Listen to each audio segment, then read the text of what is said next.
14 years ago, I got my very first collectible LEGO minifigure. And today, I'm finally completing my collection by unboxing the entire Series 2.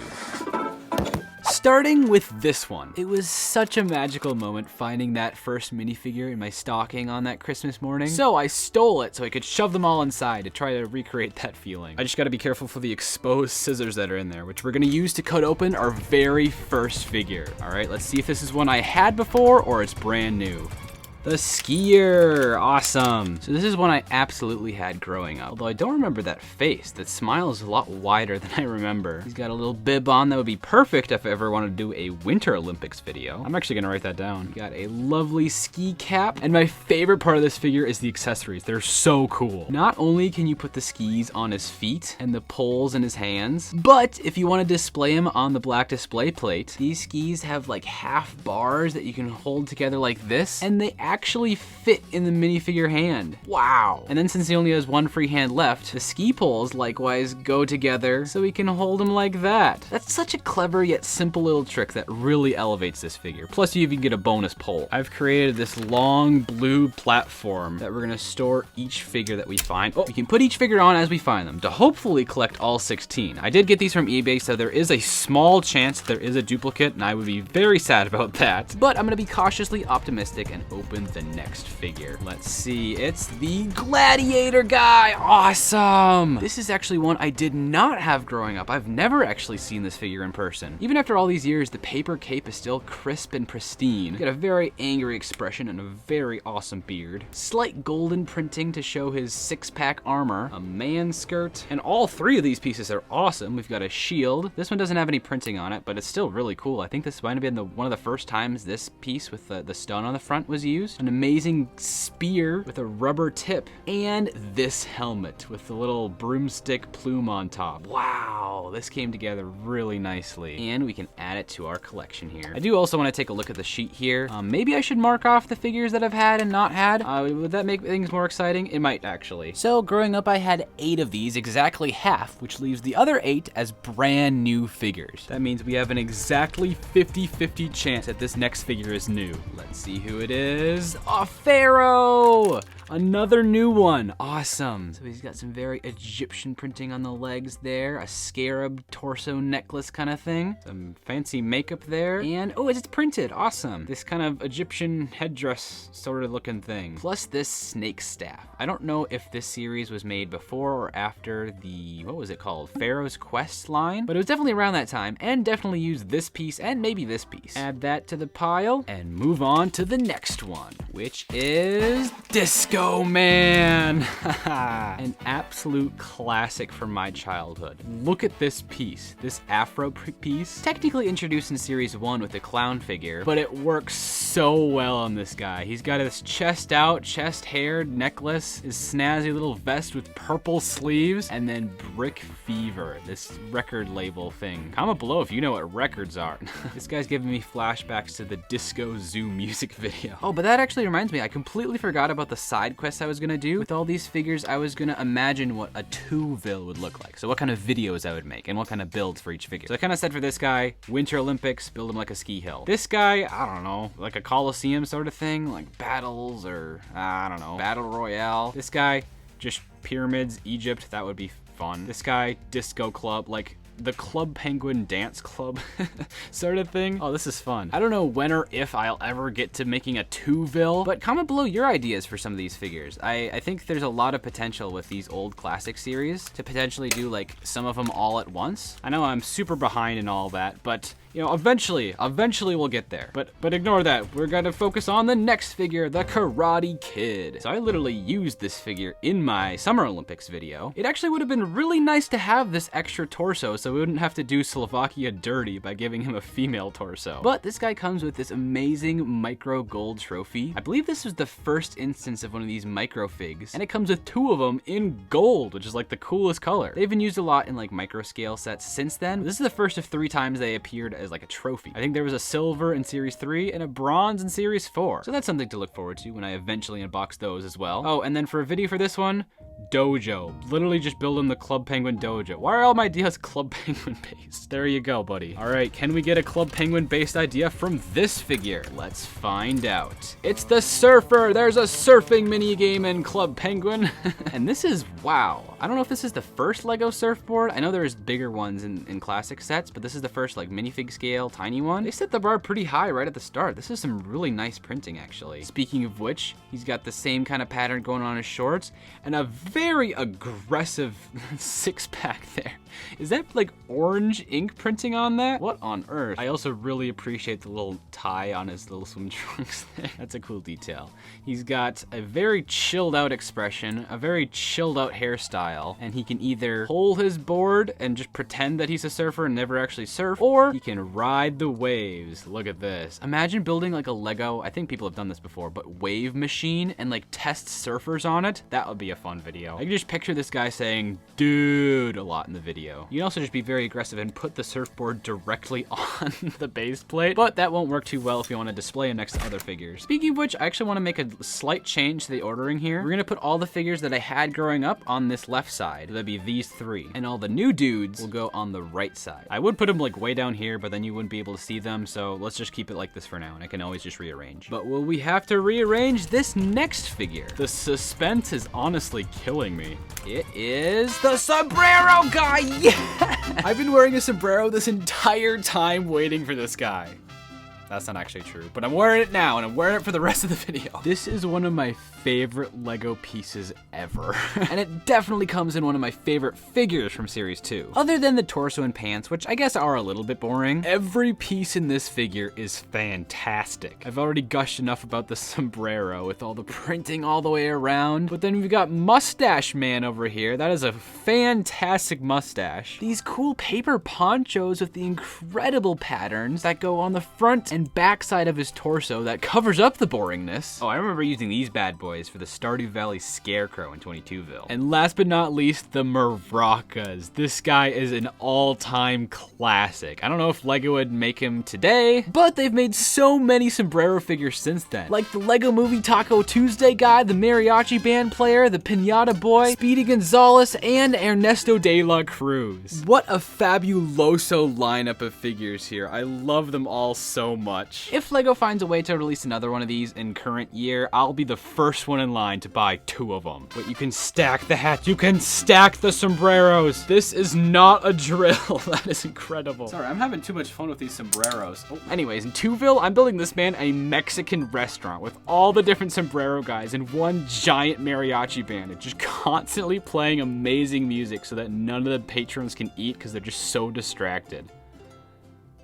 Anyways, I'll try to gush less about this next figure, but I can't make any promises because it's going to be, honestly, if it was a duplicate sombrero guy, it would not be mad. Okay, it's the witch. She kind of has a wide-brimmed hat. Not too many pieces come with this one, but they're all very detailed. We've got this dress here. This is back when they just used normal slopes as dress pieces before they made the specialized mold. She's got like a spell book with frogs, a little vial on the belt there, and then some stitching. A very spooky torso with a little green belt there. I haven't checked. I don't think any of them have back printing so far. I mean, minus this guy. So that obviously must have been a later development in the CMF line. Got a wicked green head there with all sorts of moles and wrinkles, and the pointy witch hat. Awesome. This piece has been in production for a long time because it used to be used for like wizards like Magisto in the old classic castle line. Back when Lego made medieval products that were less than multiple hundreds of dollars. But anyway, she comes with a nice little broom that, wait, can she ride on it? Hold on. Like obviously the answer is no, but like you can pretend, right? Maybe if you get a clip piece from your own collection, she can kind of just sit on that and then have the illusion. Actually, that's going backwards. Like that, you can I see that. I see that. But for the time being, she's gonna need the broom to clean up this mess because I'm dumping the stocking out as we're down to the final 8. We're halfway through the video now. I've found 4 figures I already had and 4 new figures, which leaves 4 of each, hopefully, in these packets right here. And I'm putting the final figure in the brim of my sombrero to make it extra special. But with the status quo change for absolutely no reason, let's move on to lucky number 9, which is The vampire guy, cool. So I always thought it was so funny that this hairpiece is the exact same hairpiece as the Karate Kid. They got some very clever reuse out of that one. But this guy was actually the reason I wanted to brainstorm ideas for Tuville in this video, just because I thought this guy and the witch would work perfect for some sort of Halloween monster mashup special. I don't remember his cape being this fancy. There's like 8 holes in this. But according to the back of the sheet here, it's supposed to look like that somehow. Feels wrong to fold it, but I'm gonna fold it, twist it, and then it should somehow fit on this guy's neck. Is that even gonna fit? The cape is so thick on his neck there.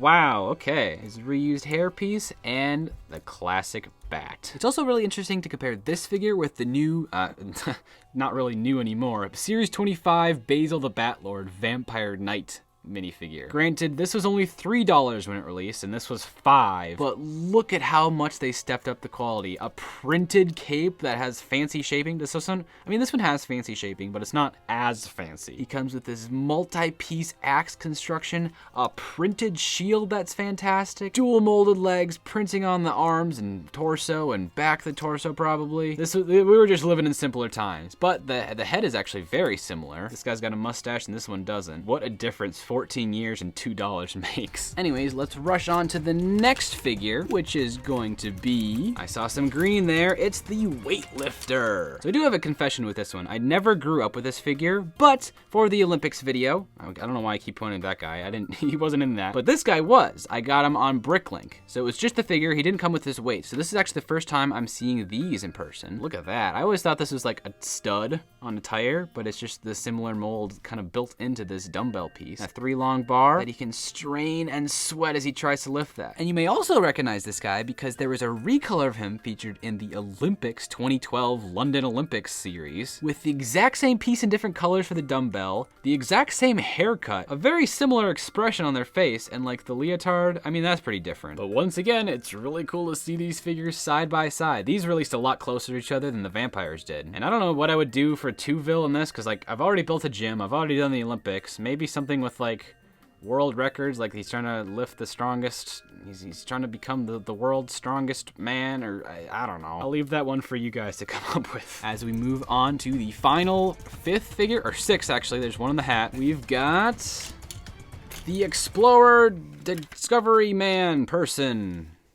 That's his official name. He's got some very nice khaki shorts. Oh, wow. This is actually very reminiscent of like the old Adventurers line. That printing just looks old, you know what I mean? With like the canteen kind of wrapped around his thing. It's like very thick line art. You've got a nice little mustache there and a monocle for this guy. This piece, which I know as Indiana Jones's dad's hat, but I know it first appeared in The Adventurers with a very similar guy that looked like this. I don't know if this was intended to be a remake, but I think this is the first time, maybe not, that this magnifying glass was made. And it can actually magnify. That's so cool. Why don't you take a magnifying glass to that subscribe button, double check if you're subscribed, because I'm trying to beat my arch rival.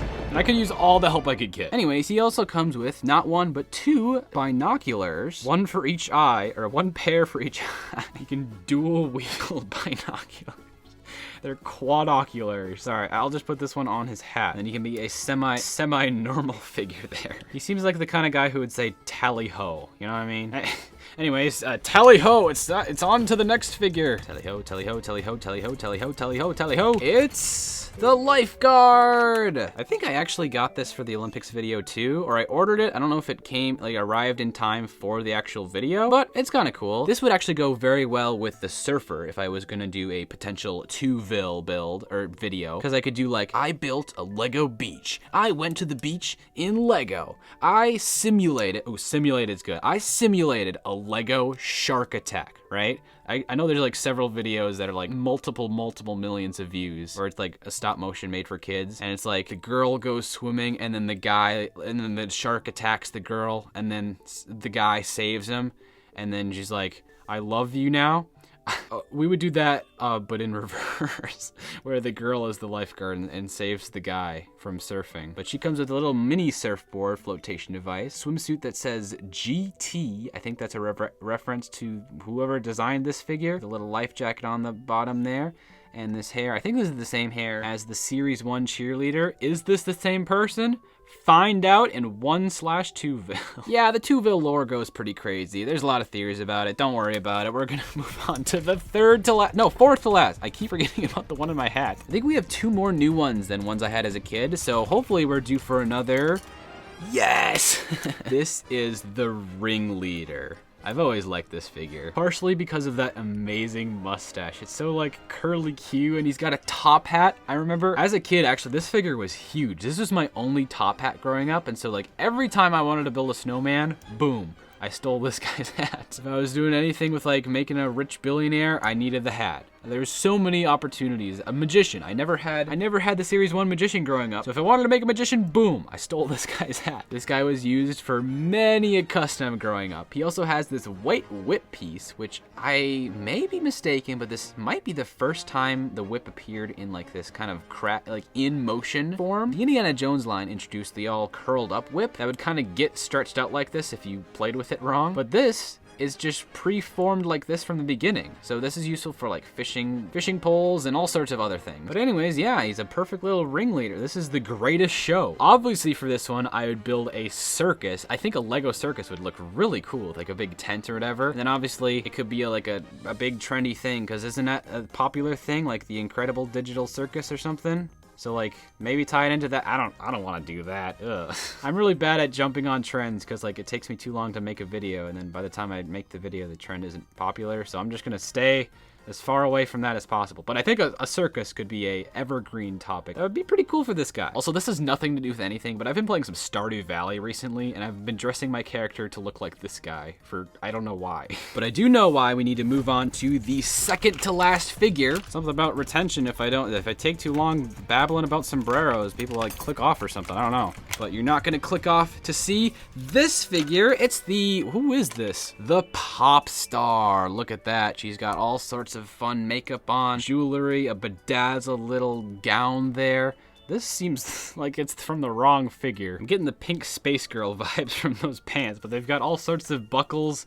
6 buckles, that's how you know you're a pop star. And she can dual wield her microphones. Let's go. For the stereo sound experience. If you're wearing headphones, you're welcome. Anyways, not too much to say about this figure. I didn't have it growing up, but I don't think I really missed much. Oh, imagine if they imagine if they made a Taylor Swift minifigure. That would be sold out like the second pre-orders went live. Anyways, add that to the collection, and then we're on to the, not the last, but the second to last figure. Let's see if we've got one more. No, I think that's actually all the new ones. So these are all classics. Cool. So these are just gonna be a second copy of my childhood favorites. Let's see who it is. The Traffic Cop Man. I love traffic cops. Always going the speed limit, don't worry about that. He's got a badge, he's got a walkie-talkie, a big belt buckle, and then 2 little pockets for like a taser or something. He's got, again, I love how they include extra accessories in figures. That's really cool, because now we can handcuff him. And his other hand is like, ooh, this citation. What is this? Can you actually read that? Highway patrol, speeding ticket, yada yada yada. And then it's signed by Tyrone. Huh. Well, Tyrone here has some brown gloves, these cool sunglasses. Do you actually see like the pattern on them? That's really neat, actually. I don't think I knew that growing up. And then this classic like aviator helmet, but it's used as like the traffic cop helmet. So I could definitely see myself building like a speed check for a 2ville, like he's hiding behind a billboard on like a motorcycle or something. That'd be pretty cool. Could have like parking meters and then like police training in the video. I think 2ville has a lot of potential here. Add this guy on the nostalgia half, and we've got one more figure that I need to tip my hat to reveal this guy. I wonder who it is. Imagine if the sombrero guy was the last one. And I'd just been wearing all this whole time for nothing. Huh. No, luckily we found him earlier, and I think this is a figure that I got as a kid, but I can't say for sure.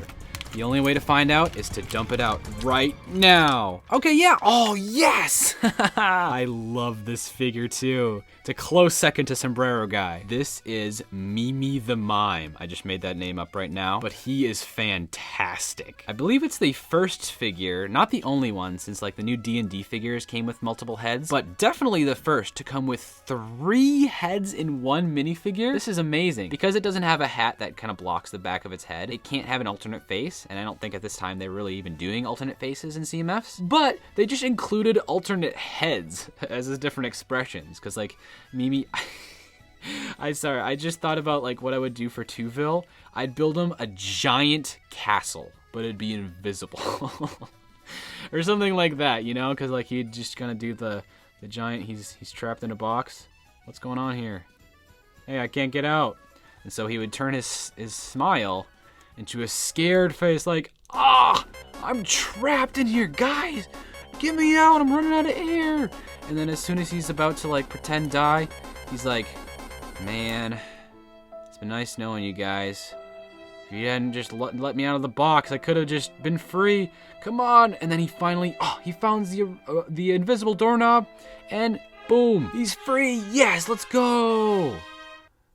Anyways, this is also the first time this beret piece is used, which was reused to fantastic effect in Series 4 for the painter. And I think I've seen this torso being used as a really convincing Rick Astley custom in the past. Not too shabby for the very first, I think, of 3 monochromatic, only black and white figures. Comment below if you know the other 2. But with that, the collection I started over 14 years ago is finally complete. My local stores never got Series 1, so Series 2 is really my first introduction to the wonderful world of CMFs. Shout out to my parents, who of course got me those first few for Christmas. And then I have a distinct memory of finding one of these in my lunchbox at school one day. My mom had hid a minifigure inside my lunchbox. It was the greatest day ever. I thought it was fruit snacks, but no, I think it was literally the sombrero guy. Maybe that's why I like him so much. It was just such a fun surprise. But it was really fun looking at the old and new figures in this series. I have so many more of these unboxings on the channel. Go check one of them out. I'd recommend Series 1 next, because I'm slowly building out the collection. Series 3 is next, and pretty soon I'll catch them all. Feliz Navidad, and we'll see you next time.